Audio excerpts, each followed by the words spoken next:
Right, guys, so in this video I want to show you how to properly use your hips in the squat, mainly by teaching you how to properly break at the knees and the hips. This is something that a lot of people do not do properly, and lots of times what I usually see is people will usually overextend their back like this as they go out.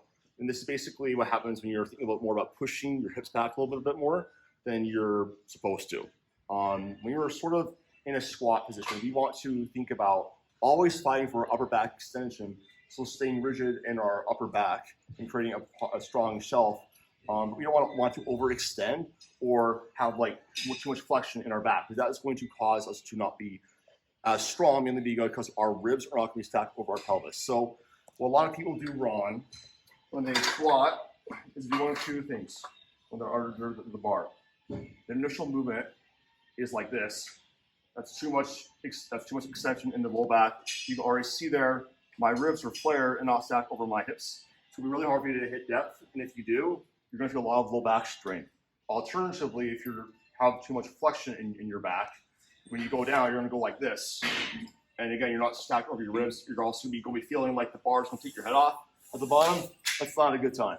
So a really good fix of this is to really focus on driving your knees forward and out in the direction that your toes are pointing in.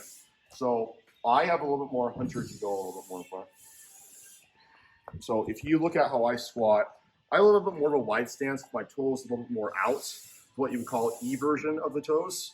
And so when I squat, if I only push my knees forward like this, I'm not going to be able to hit depth, because it's not a comfortable position for me, and also it's just not a strong joint position at the bottom.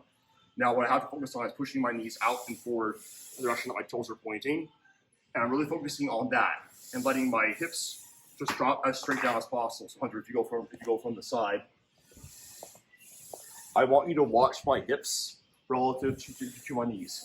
It's basically in the exact same spot.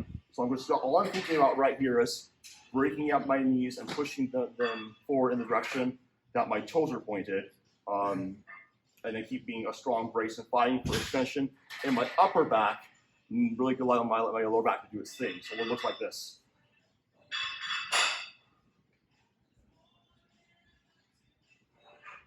So that's essentially how to use your hips properly in a squat. Also, I think that wins the longest time for anybody in a rack position. So please like the video for that.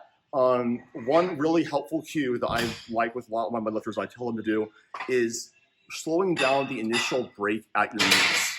So by basically slowing down, having a slower eccentric, you're going to better be able to have more proprioception or awareness of what your body is doing in space. So, you're going to see a lot of really elite lifters.